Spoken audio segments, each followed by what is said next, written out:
This presentation is delivered by the Stanford Center for Professional Development.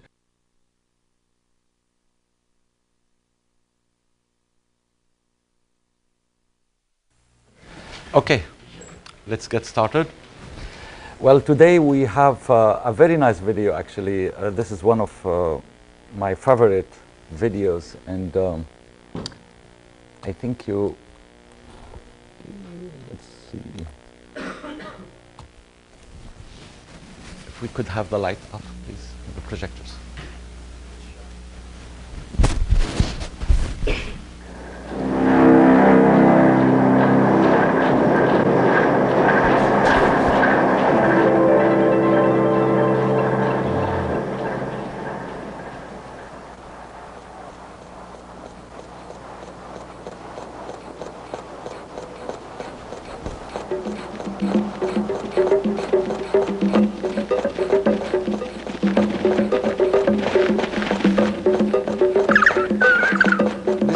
Was made in '93 by Mark Taylor.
Well, it's not finished. Continue. Keep the light off, please.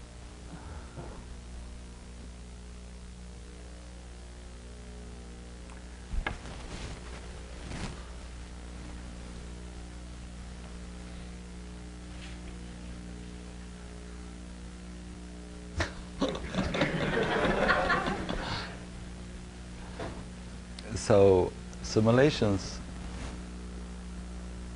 does not always work.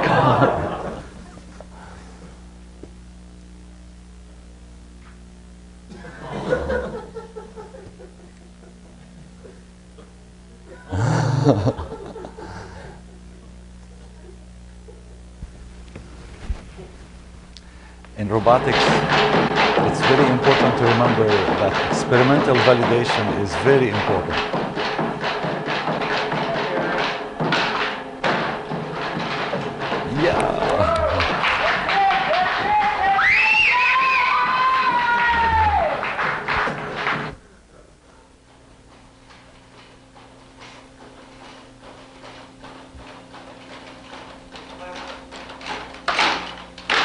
Yes.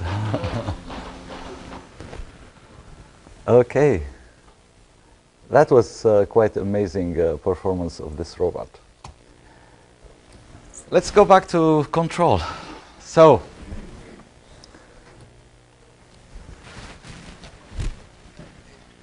I'm sorry for the figure on the left. It's a 2 degree of freedom manipulator, revolute, and last time we saw how we can develop a PID controller for a 1 degree of freedom and then deal with the control of that robot.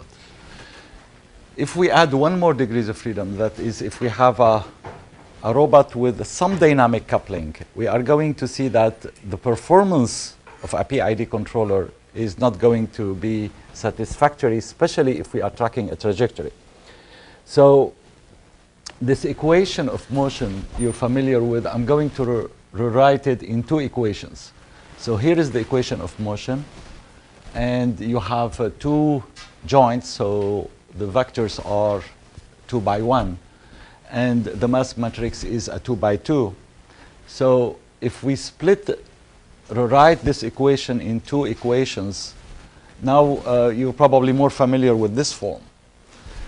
So what do we see? We see here sort of mass acceleration or inertia, rotational acceleration equal torque.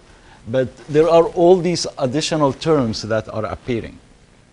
So essentially, the acceleration of joint 2 or link 2 is appearing in the first equation and is affecting the dynamic behavior of the first link. So as you accelerate, you have a coupling through M12, and that is producing disturbance forces or inertial forces on the first joint. We have opposing forces coming from the acceleration of joint 1 on joint 2. We have on joint 2, what kind of forces here? Come on, you have immediately to recognize this form. What kind of forces are these? Centrifugal forces. On the top, Coriolis. So product of velocities, Coriolis, square of velocities, centrifugal, and these gravity forces.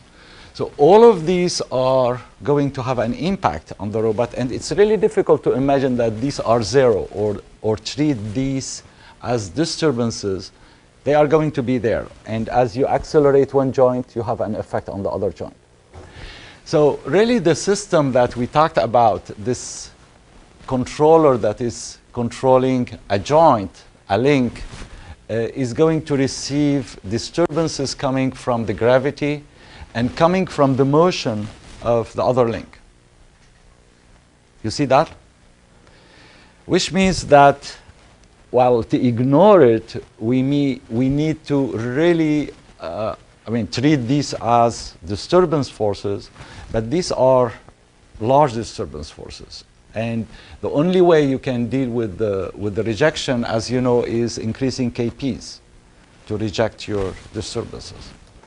So treating the system as an independent joint is not a valid assumption.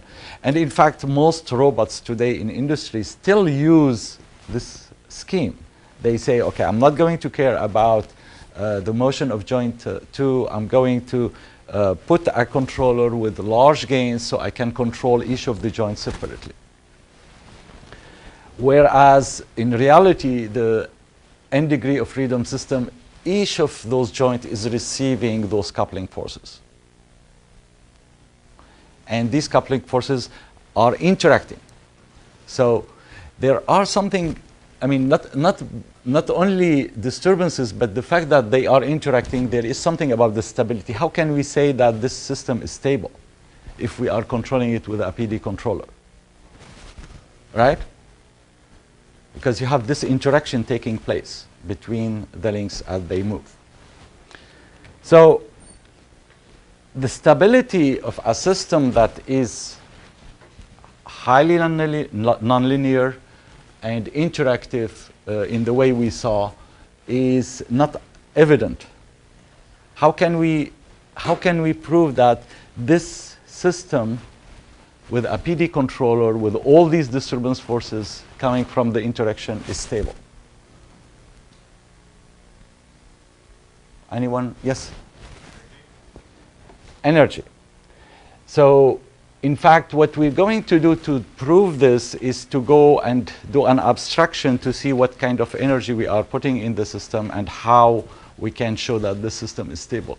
In fact, in the late 70s, there were a lot of papers written about the PD control stability to prove that, yes, the system can be stable just with PD controller. So instead of looking at the equation in this form, a torque equation with a controller that is this is a vector PD. It's not just a component. It is applied to all the joints. So what we're going to do, we're going to go to an equation you are very familiar with, which is, which equation of energy we're going to use? the Lagrange equation. So instead of analyzing this component, we will go and write this equation in this form. So now we are doing an abstraction to a scalar quantity, which is the energy, the kinetic energy and the potential energy. In this form, we can analyze the impact of those controls we are applying to the system. And immediately we will see their effect. So when we apply the torque equal minus Kp, Q minus Q desired, essentially we are putting a first term, this proportional term is a gradient, right? It's a conservative force. It's a gradient. And this gradient is coming from the potential energy of the springness Kp, which is varying on different joint. Kp is a matrix. Diagonal matrix, you can imagine you have different Kps for different joints. But still, it's a gradient of some energy. So now, how can we improve the stability of the system? It's now much easier, yes. So what we are going to, or decreasing or equal to 0, or basically, what do we have here? You see a V here and a V there.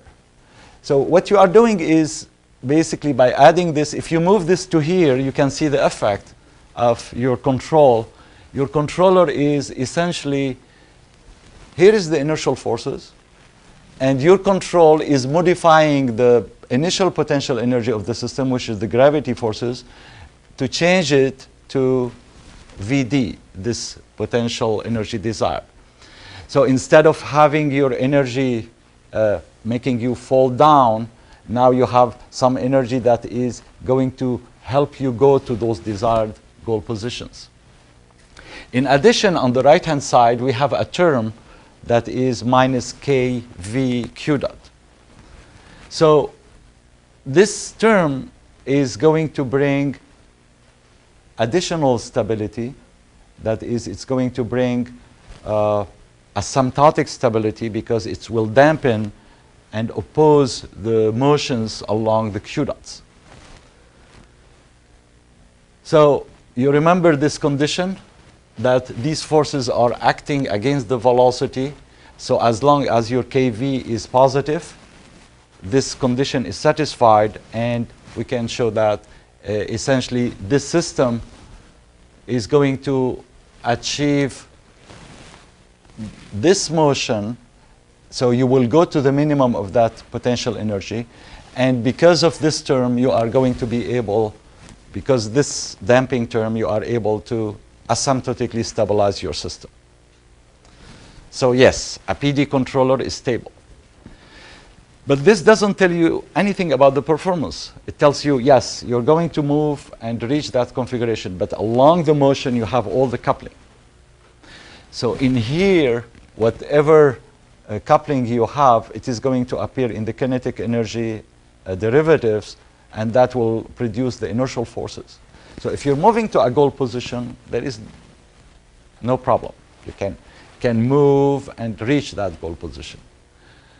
And you will have a small offset because of the gravity. You can, in fact, put in Vd some compensation of the gravity and take it out so you can reach that goal position.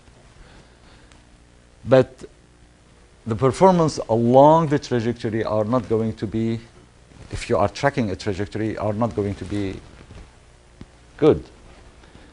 So how do we evaluate our performance? What are the parameters in this controller that affect the performance?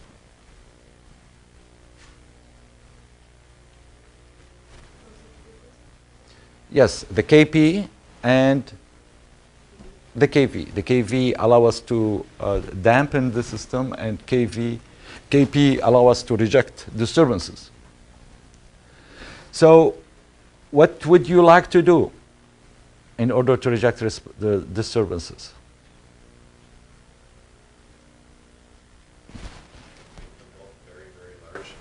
As large as possible. So you need high gains, right? So if you have, if you're able to implement high gains, then you get better disturbance rejection. However, your gains are limited. In practice, you start cranking up your gains, and you start. We had the simulation, and I showed you as we increase the gains, we reach a point when we start vibrating, and this was only a simulation. In the real system, what do we have in the real system? We have structural flexibilities. We have flexibilities in the links. We have flexibilities in the drives. So if you take the Puma has those motors placed inside, and they are connected to the joint through rods, and they have flexibilities. And when you start cranking up your gains, what's going to happen?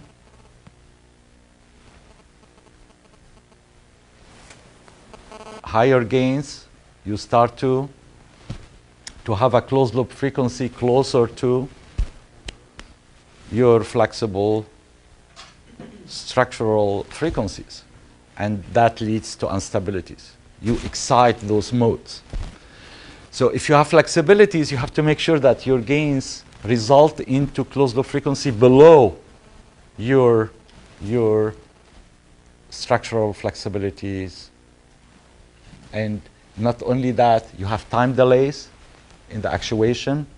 So you're sensing, you're measuring the encoders, and then you are going to compute your controller, and then you are sending this controller to the motor, and the motor has some time constant, so you have some delays.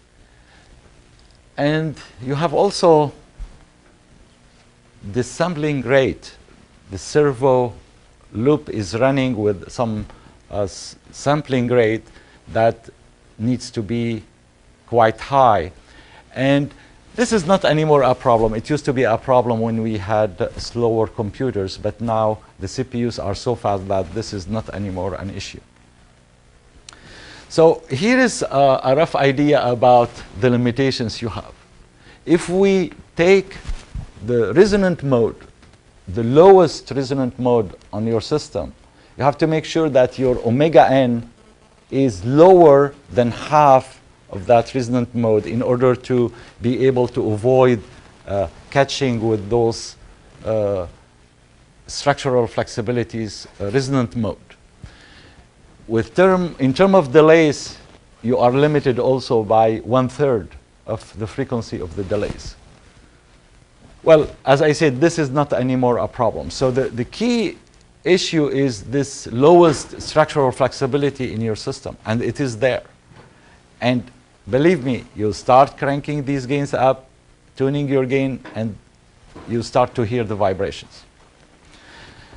So it's very difficult to achieve high gains.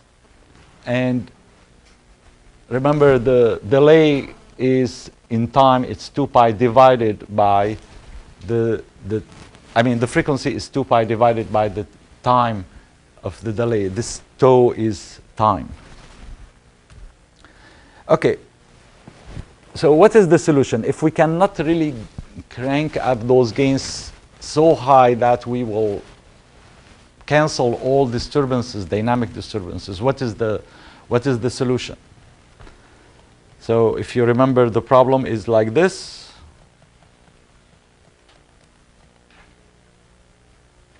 At each of the joint, you are getting this disturbance force. So what should we do?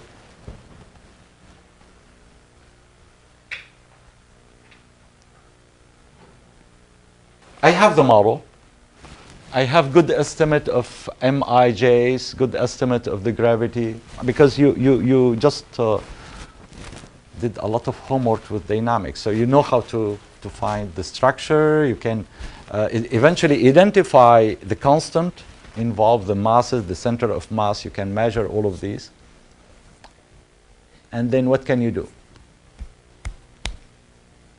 Oh, I'm sorry. You're sitting so far on the left, couldn't see. If you use a model of your plant, of the especially the non-linear parts of your plant in your control law, then effectively you can turn it. If you diagonalize the mass matrix, you turn it into a decoupled, a very simple 1 over s squared plant. Yeah. Well, I mean, the idea is right. Basically, let's use this model. If we know the dynamics in advance, we can use this model. And essentially, what do we need to do? We need somehow to counter this force. So how we counter this force? We compute it and like inject it back in the system to counter it. Now, the diagonalizing the matrix is not really the issue, because if you essentially you want to compensate for the coupling forces, so what you want to do is essentially for joint 2 somehow to compensate for those terms, these coupling terms. So this brings us to something we discussed earlier. You remember this unit mass system that we can achieve by compensating, by scaling our controller with a gain that is proportional to the mass, m alpha plus beta, or alpha f prime plus beta. You remember that? Well, now we are going to extend it there. And what we're going to do is to go to that first equation in the matrix form, and we are going to say we are going to take a torque that is proportional to the mass matrix. So our torque will be some estimate of the mass matrix times torque prime plus a beta that compensates for V and the gravity. And this is what we're going to do. Oh, nice. What was this? So what we're going to do is we take this model and we imagine that somehow, after a lot of identification work, we identified some estimate of the mass matrix. So the mass matrix, actually, you know its structure. You know the structure, but it has in it parameters, inertial parameters, distances that you don't know exactly, but you know approximatively within epsilon. So you take an m hat of the mass matrix and you select a controller torque prime. So this is alpha f prime plus beta. So think about just taking a controller that compensates for the gravity estimate. So essentially what you're going to say, if this is perfect, I take this out. So this is not anymore in the equation, right? If this estimate is perfectly equal to this, this will drop. Your controller will be m acceleration equal m hat torque prime. If m is exactly equal to m, your unit acceleration is equal to torque prime. So basically, you are able now to drive the acceleration theta double dot with theta prime, with torque prime. And your torque prime is now the input, the control input of the decoupled system, the unit mass system. So if we select this structure, and if we apply this structure to the equation, and if we multiply this whole equation by m minus 1 to bring theta double dot out, what you obtain is m minus 1 m hat torque prime plus m minus 1 v minus v hat g minus g hat. Okay? Suppose that g hat is identical to g. Just suppose for a second. And v hat is identical to v. The second term is going to disappear. Will be 0. M minus 1 and m hat. If m hat is identical to m, m minus 1 m is identity. So with perfect estimate, this is your behavior. Magical. So essentially, the nonlinear dynamic decoupling of a multi-body system relies on this structure. If you use this structure to take a controller, any controller, not a PD controller, any controller you want, and this controller is going to to be scaled by the mass matrix and add to it nonlinear dynamic compensation to compensate for the terms, nonlinear terms in your controller, then you achieve dynamic decoupling with a behavior that is controlled by torque prime, and torque prime now is controlling the unit mass, unit inertia of all your degrees of freedom. So if you select your torque prime in this way, like this is a trajectory tracking to track theta desired, theta dot desired, and theta double dot desired, then you are going to be able to achieve a closed loop in this form if you have perfect estimates. Now, in reality, do you think we will have perfect estimate? No. But if we don't have perfect estimate, we have to have good estimates in order for this to work. So you will have a difference between V and V hat, a difference between G and G hat, and some difference between there, and that will bring some epsilon error, disturbance. And this disturbance will appear here, right? It's not going to be equal to 0. You will have some disturbances. So what is then going to be important is that your Kp prime and Kv prime to be selected so that you reject those disturbances. But those disturbances are much, much smaller than the initial dynamic coupling that we saw before the compensation and the decoupling that we use in this structure. So this controller, as long as your estimates are reasonable, is going to give you decoupling with some errors, and you still need relatively large gains, but much, much smaller gains than the one will be needed without any dynamic compensation. Okay? Now, it turned out that you should be able to identify your dynamic, the rigid part of the system's dynamics to a large extent, to a small epsilon. So those epsilons are small.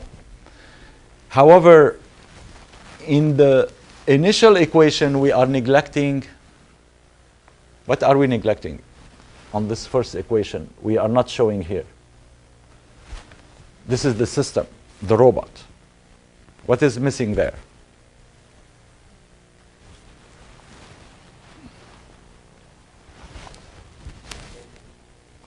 No, friction.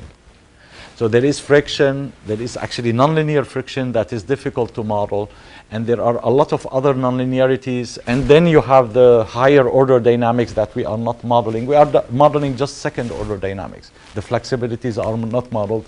So you are going to find limitations here. You can try to compensate for part of the friction forces, but it's not going to be perfectly compensated for. So higher gains are very important here. In practice, compensation for the gravity, suppose we do not, we made a big mistake with the gravity. The gravity is, we estimated the gravity and we were wrong, and we selected G hat to be 0. What is the effect of that on the robot? So you will have just like a sort of constant torque offset that will be divided by your Kp prime times m. So that's not going to affect the stability. You will just reach the final goal position with little error. So what is the effect of m minus 1 and m hat? Well, if you make a mistake in the estimate of the mass matrix, it's going to sort of scale up or down your gain, your Kp. So your Kp will be, with this structure, m hat times torque prime, m hat minus times torque prime means Kp prime is multiplied by m hat. And if that estimate is little wrong, you are changing your gains up or down. So it is a sort of like a gain that you will have. What about V and V hat?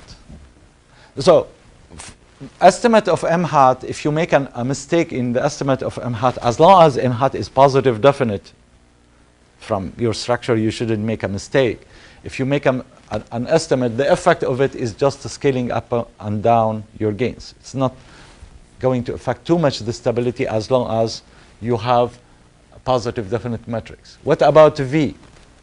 If you make a mistake in V hat. So what is V? V is function of theta and theta dot. You make a mistake in V hat, which is coming from your estimate of theta dot hat, you're estimating to compute V hat. And that might be really dangerous because V is function of velocities. And if you make a mistake in your estimate of centrifugal Coriolis forces, you might create sort of negative feedback in velocity, which could destabilize the system. So in fact, if you do not know V hat well, it's better just to treat V hat equal to 0 rather than making a wrong estimate. So beside V hat, errors in G or in M are not a problem for the stability, it's V hat. And if you don't have a good estimate, you can just use a 0 estimate of V hat. Okay.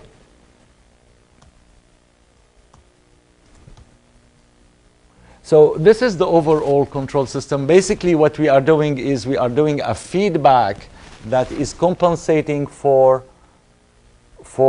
centrifugal, Coriolis, gravity, and all these forces.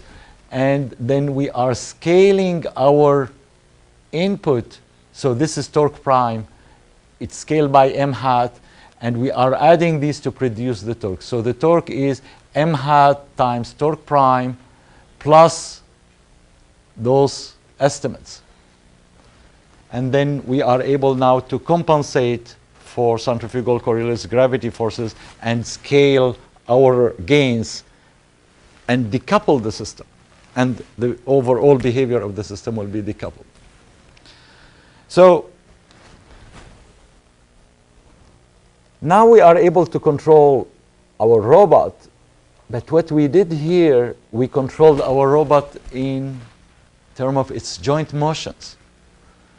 Where do you get these trajectories? So you have your camera, you have your hand, and you want to move to the goal position. Remember our initial problem. You want to move there. How do you compute all these trajectories for the joints? And this brings the problem of inverse kinematics that you need to use to transform your task description in terms of joint trajectories. Well, this brings us to task-oriented control, where instead of thinking about the inverse kinematics as a way to transform the trajectories, we go directly to controlling the task. And I talked about this earlier, but let's take a simple example to illustrate this problem. So here is a robot, a mobile manipulation platform, and our goal is to move this robot and effector to move it to this goal position to grasp this object. So how do you do that in joint space control?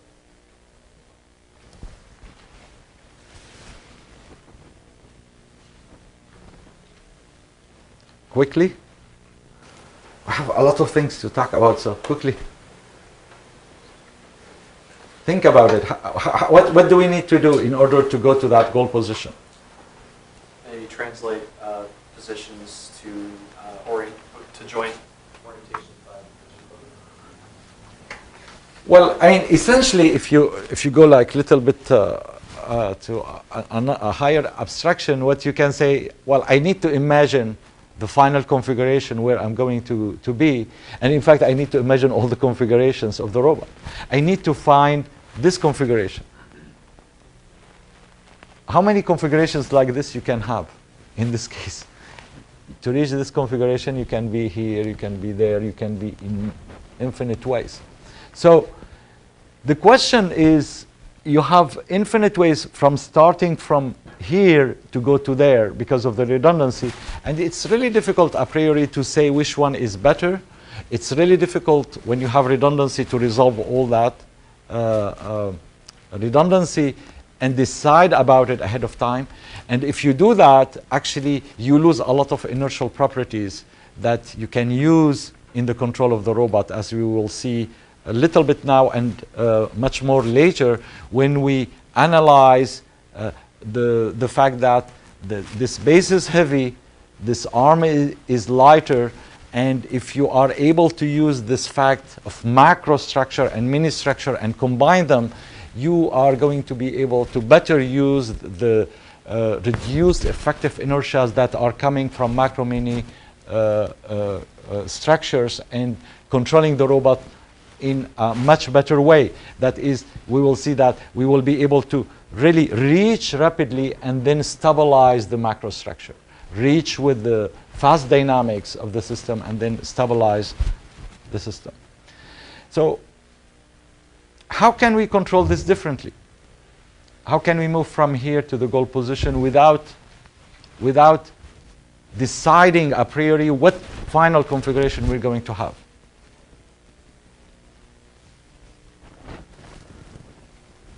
Okay.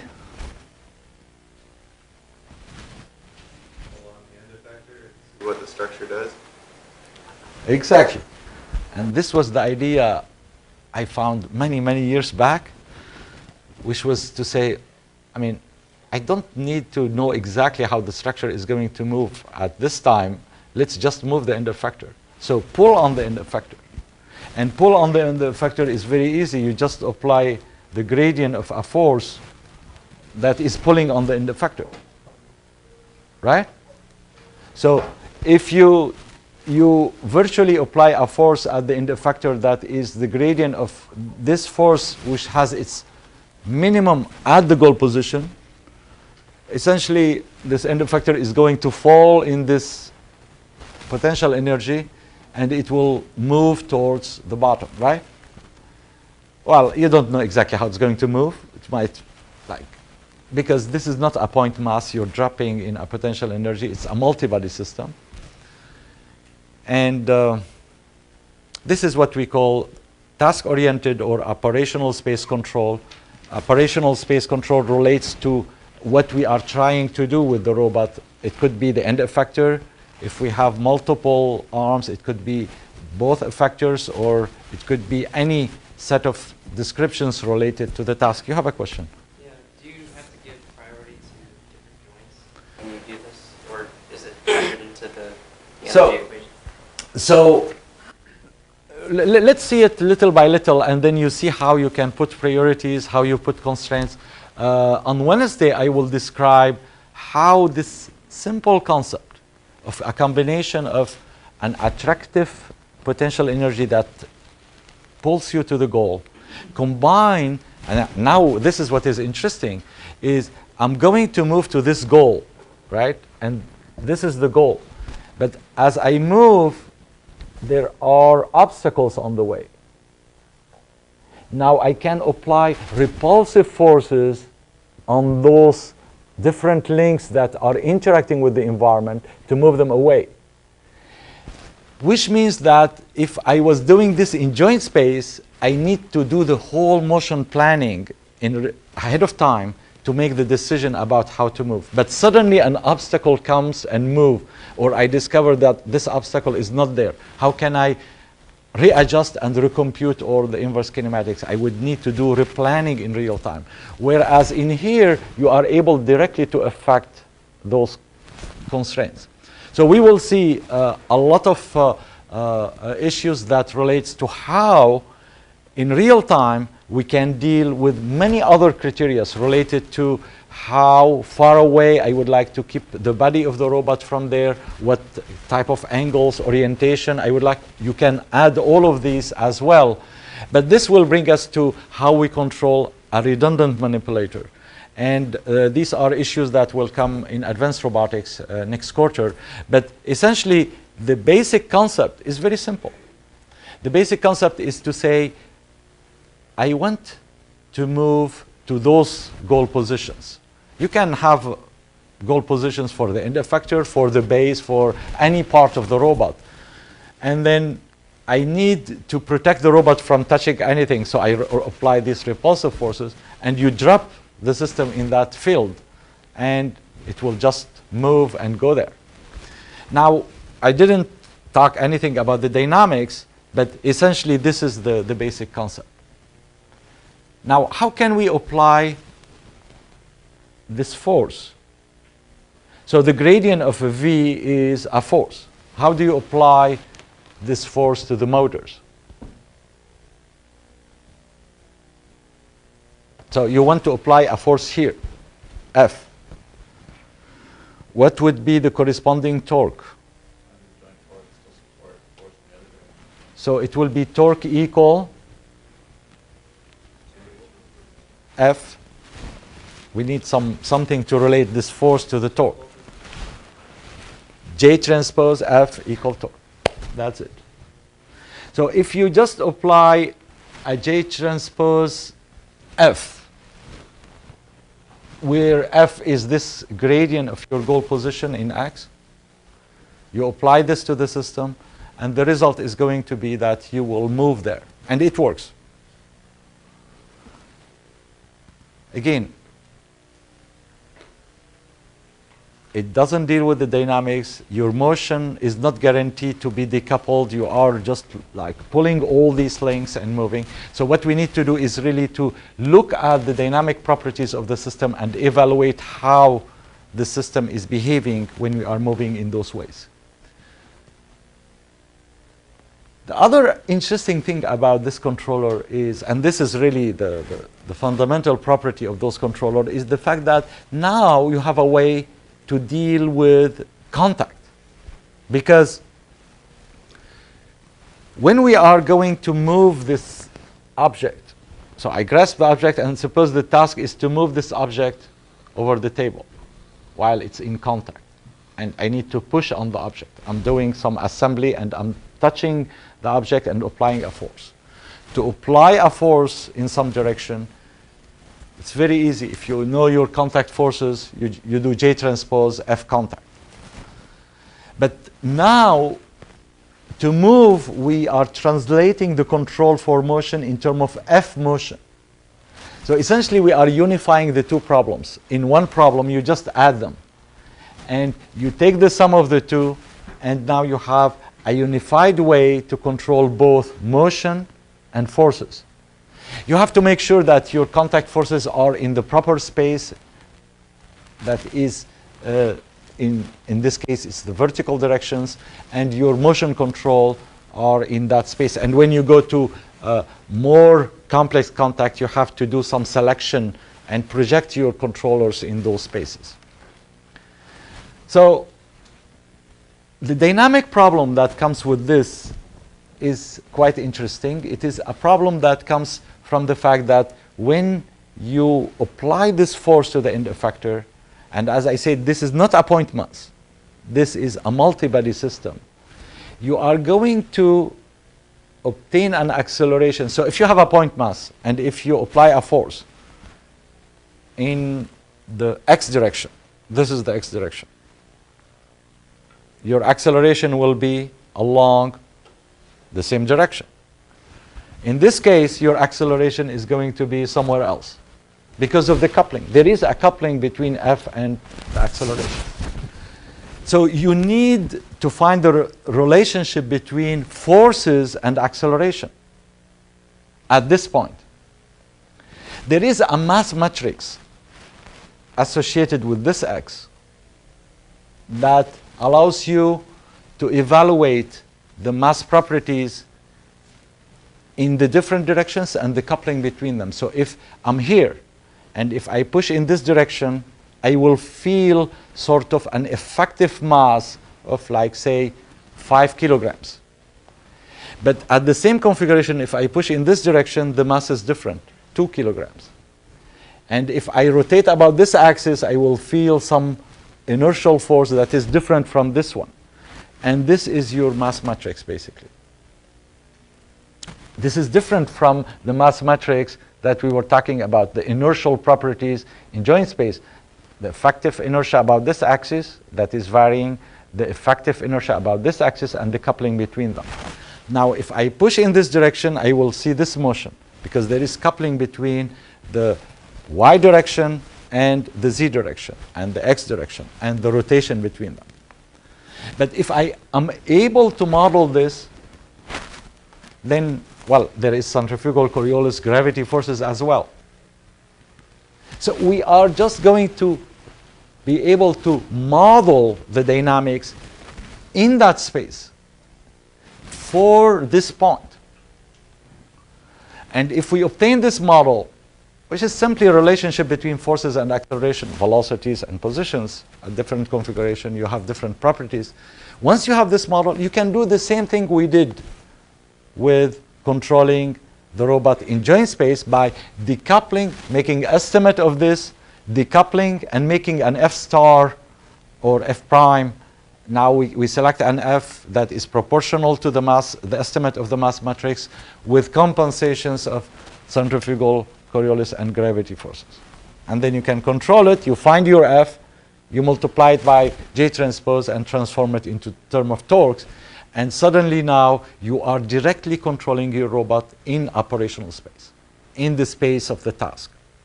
And that would allow you to control directly your errors in that space. So your force control will be function of those estimates in the same way, with the same structure that we saw just earlier. Okay?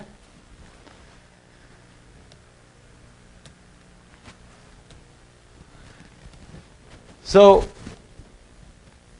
to discuss this model, I'm not going to go to the redundancy. We can do that in the redundant case, and as I said, we will discuss this more in advanced robotics. But essentially what you are doing, you are making an abstraction to the robot, focusing on the task, which is, in this case, this frame at the end effector.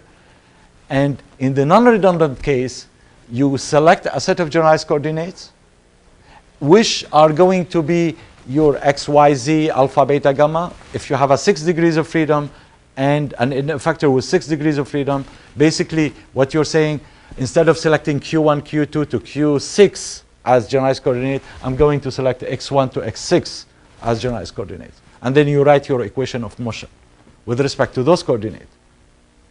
So here is your generalized coordinates now. You write your equations of motion with respect to those coordinates. We're taking the partial derivative with respect to x.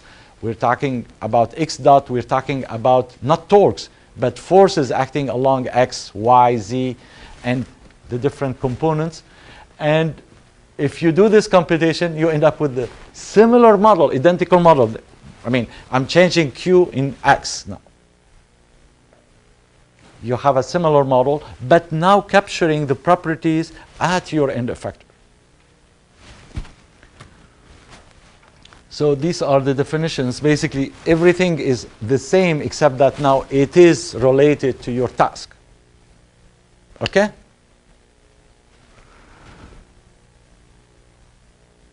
So the relationship between these dynamics, the mass matrix M of inertial properties at the joints, and the mass matrix at the end effector. How can we establish those relationships?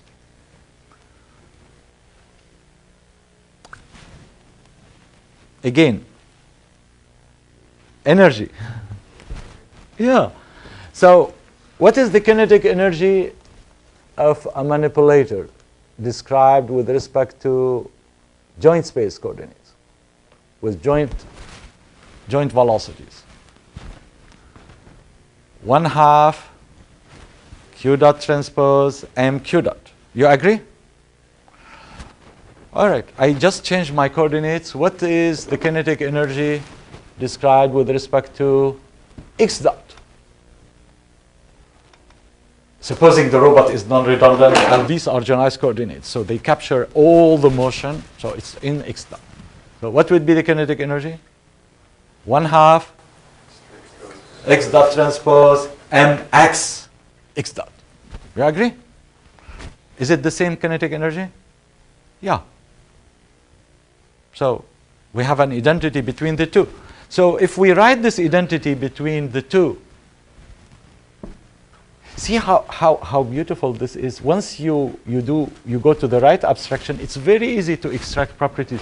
If I say the kinetic energy written in this space should be equal to the kinetic energy written in this space, I have already resolved the relationship between what is mx related to m. Do you see it? What should we do now to resolve it? You see this X dot and Q dot? What is the relationship between the two? The Jacobian. So if I substitute X dot with JQ dot, we have the answer. So I'm just rewriting the same identity between the two.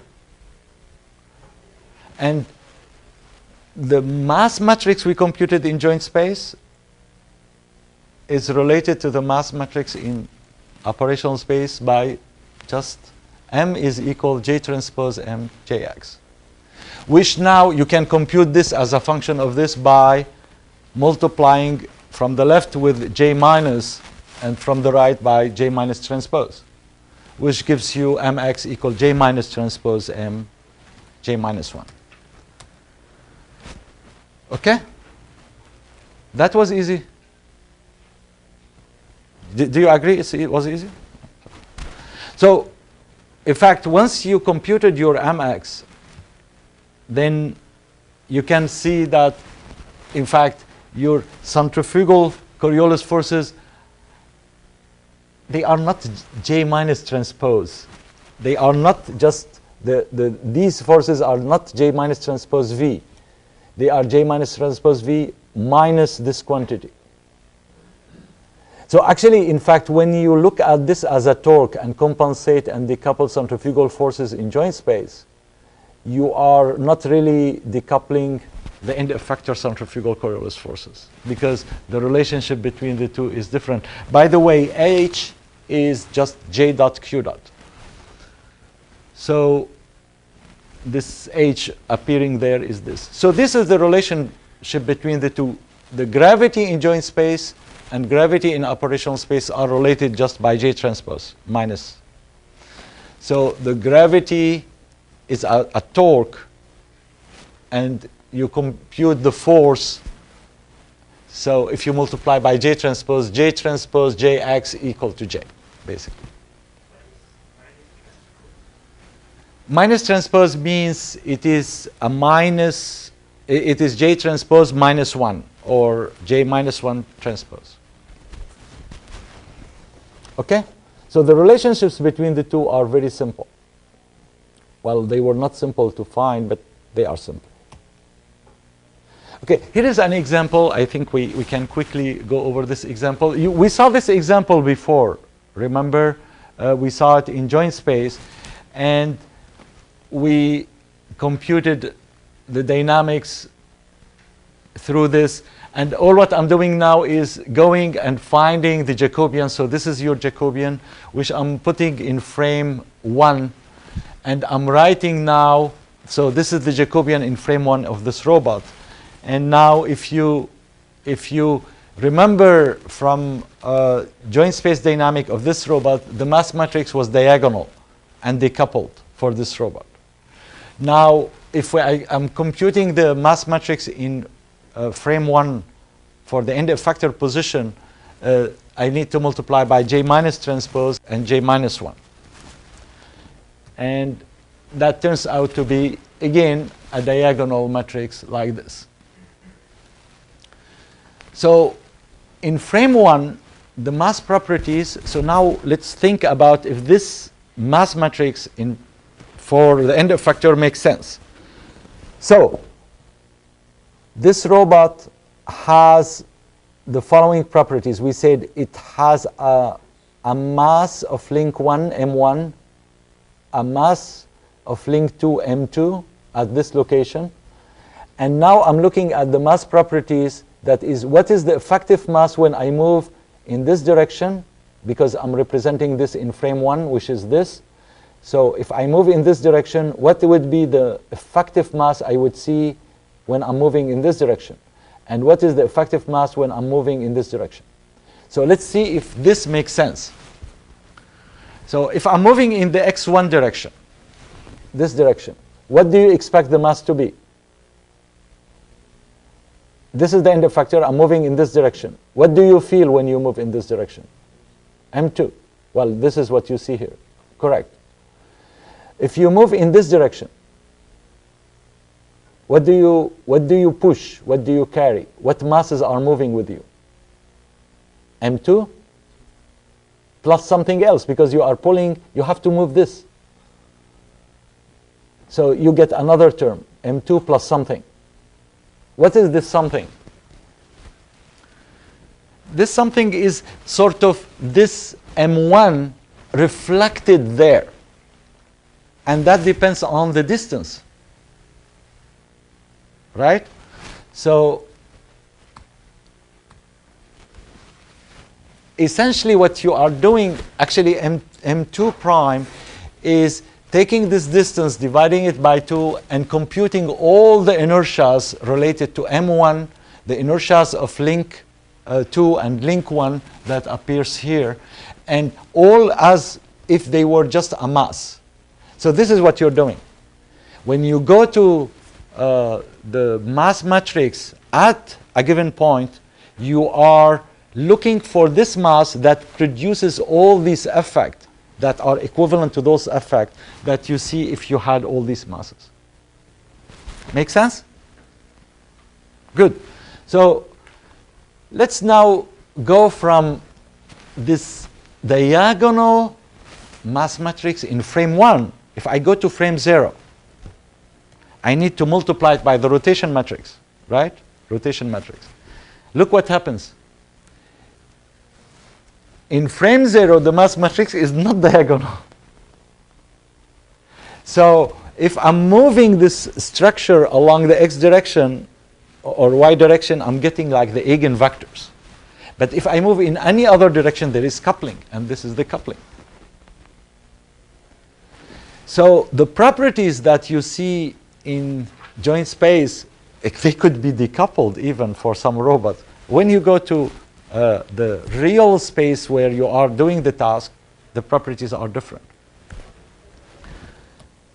And essentially here what we see is in the direction x we have M2. So if you draw the ellipsoid, you see square root of M2. And in the other direction you have M2 plus M2 prime. But in any other direction you are basically getting the square root of the magnitude in that direction, like this. Okay? So how do we control this robot? In fact, well, on Wednesday I will show you a little bit how those properties are through the ellipsoid of inertia and the limitations of the different characteristics. But let's do the end effector control now and see how we're going to show that just applying this controller with a sort of a force is going to lead to a stable behavior. And then see the problems, how we can go to dynamic control. So when we apply F to the system, essentially what we are doing is we are saying, I'm going to apply a force F, and this force F could be in many different ways. We are saying let's apply a gradient of a potential energy. So the gradient of the potential energy that depends on the goal is going to be 1/2 kp, this vector x minus x goal transpose x minus x goal. So if you take this force and say this is my force, it's a gradient of this potential energy, the result is this. Essentially, what I did in addition, I made an estimate of the gravity V. So I put in my gradient some estimate of V hat of the gravity. So I'm compensating for the gravity. So what happens is the initial system that was K minus V is now transformed into K minus V goal. It's sort of like I have my arm. I would like to move to this goal position. Instead of having the robot without any control, if the robot you drop it in the gravity field, it will fall like this, right? Now I'm changing the gravity. It's going to fall there. That's it. So this system is stable. It will oscillate about V goal. It will oscillate, but stable. Right? Instead of oscillating about the minimum of the gravity field, it will oscillate about the minimum of the artificial potential field you are putting about your goal position. So how do we stabilize it? Quickly. Damping. How do we select our damping? To oppose x dot. And to oppose x dot, we put forces that satisfies this condition again. So it's very simple. You just select Fs to be minus kV x dot with kV positive. You have your control. So this is my estimate of the gravity, to remove the gravity. And this is the proportional term in x. Directly, you take the proportional term and you have asymptotic stability. No, you have stability here. And when you put this additional damping, you have asymptotic stability. All right? So let's take our 2 degrees of freedom and now treat them with this controller. This is the dynamics. Someone get a phone call?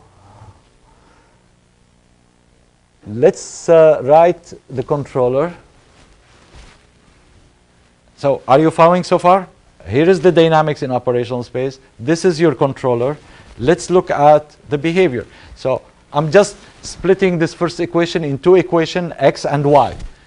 So this is the behavior in x, and the second equation is the behavior of y.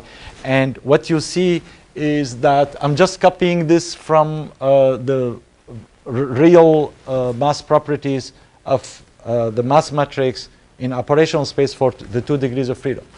So what you see is that you have m1 cosine square of theta 1 plus theta 2, m2 acceleration, m1 star multiplied by the acceleration. So what do we see? We see that essentially when I'm accelerating, when I'm studying the behavior along the x direction, I have coupling coming from the y direction. And my controller is like this. So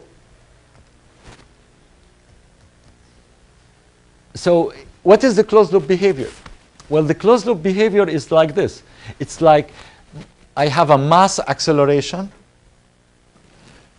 plus kv x dot kp x, and instead of being equal to 0, it's equal to the acceleration of the second joint and the nonlinear terms coming from the errors associated with centrifugal Coriolis forces, and the same thing for the second joint. I mean, not second joint, second direction. In addition, what about this? Suppose this was 0. These are disturbance forces, right? But what is this? It's telling you that as you move, your mass, effective mass is changing. You know, your effective mass is very small here. And when you reach this location, do you know what is your effective mass? I'm pulling too much. very small. When you reach here, what is your effective mass in this direction? Infinite, yeah. Basically, when you reach the singularity, this will become so high that you cannot move anymore. It will become infinite. So this is a nonlinear system because also the mass properties are changing. Still, it's asymptotically stable. It works. But you have a lot of disturbances. You need high gains. We cannot achieve high gains. We know why. So what should we do? Come on, we don't have too much time. What should we do? Decision under constraints. What should we do? Use the model to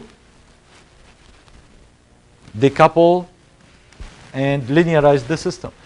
So nonlinear dynamic decoupling, it's very simple. When you have a model like this, immediately you have a unique structure that will give you the answer. This is your structure.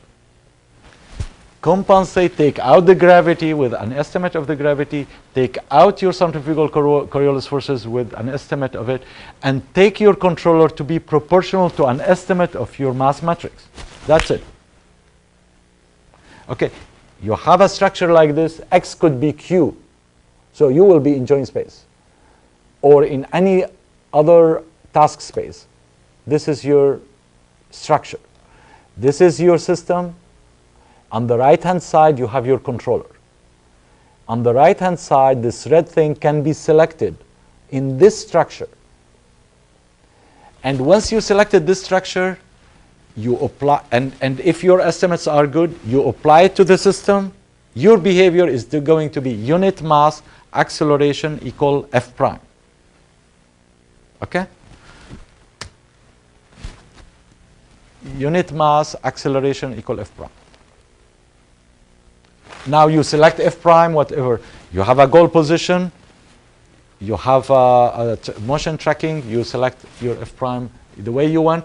And because now you have your F there with that structure, at the end, so you compute your F prime for the different tasks you have. And then you apply this F over there, not this one. F prime is in here. You apply J transpose F as a torque, and now you are controlling the torque needed to decouple the system and track the desired behavior you're imposing in F prime. Okay?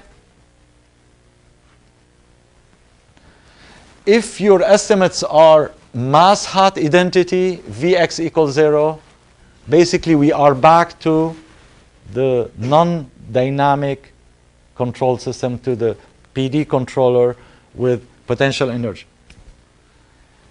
If you are applying the potential energy at this level, you are reshaping it and adding the appropriate forces to decouple everything. Okay? Good. So if I have a goal position, we saw this controller, but if I have tracking, I know x, x dot, and x double dot, then so for the goal position controller, your behavior is linear and decoupled, and everything is going to let you move to the goal position following this second order behavior. If you have all these descriptions, then your controller will anticipate the acceleration. So you had feed forward acceleration, like we did in joint space. You have feed forward acceleration. You have tracking of the velocity, the desired velocity, and tracking of your position error. And the closed loop is like this, which means now you are controlling directly the error in the task space. That is, you have your camera, you are doing visual servoing, you get your x desired in real time, x dot desired acceleration, whatever, from your sensory information, and you are able to track and control your robot to follow the trajectory specified by your feedback, and in real time you are achieving this decoupled behavior. Whereas if you do it in joint space, actually you are controlling a tracking in an error, not EX, you are controlling EQ. And dynamically, this is very different, because the relationship between EX and EQ is nonlinear. So this is what you are controlling now. Whereas in joint space, you were controlling this when you were tracking. Okay. So this is the overall controller.